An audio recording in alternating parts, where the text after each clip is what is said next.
তাই যারা একাদশী শুরু করবেন ভাবছেন তাদের জন্য এই একাদশীটাই হচ্ছে শুরু করার সবথেকে সুবর্ণ সুযোগ।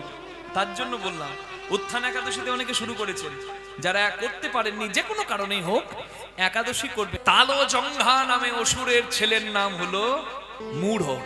সে এত তপস্যা করেছে এবং তপস্যা করে এত শক্তিশালী হয়েছে, দেবতাদেরকে তাড়িয়ে দিয়েছে, ইন্দ্রকে যুদ্ধে হারিয়ে দিয়েছে।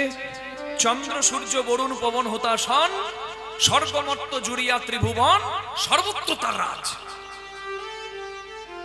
চন্দ্রাবতী নগরে ছিল তার বাস, কিন্তু সব দখল করে ফেলে।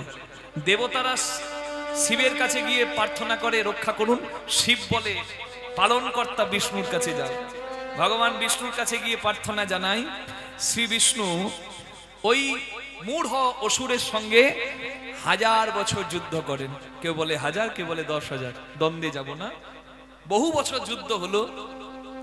সর্পের মতো দেখতে অসুরগুলোকে শ্রী বিষ্ণু সুদর্শন চক্র দিয়ে বাণ দিয়ে শেষ করে দিল, খণ্ড বিখণ্ড করে দিল। মূঢ় দেহ ছিন্ন বিচ্ছিন্ন হয়ে গেল, কিন্তু তবুও মূঢ় অসুর মরে না। শ্রী বিষ্ণু শেষে বদ্রীনাথ, কেদারনাথ বদ্রীনাথ আছে, ওই বদ্রীনাথের একটা গুহাতে বিশ্রাম করছে।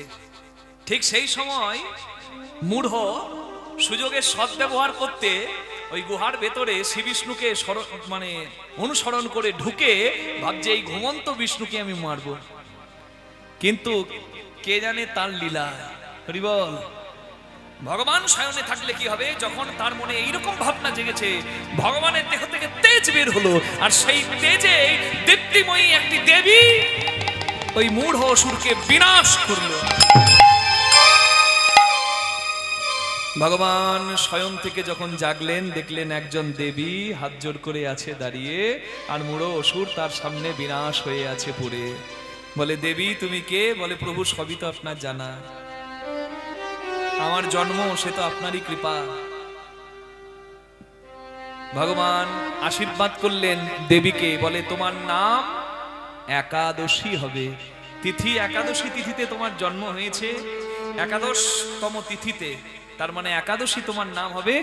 আর উৎপন্না একাদশীতে আজকে তোমার জন্ম হলো, তাই উৎপন্না একাদশীতে একাদশী যে শুরু করবে তার একাদশী শুরু করা সব থেকে ধন্য হবে। নিতাই গৌর প্রেমানন্দে হরি হরি বল। কে?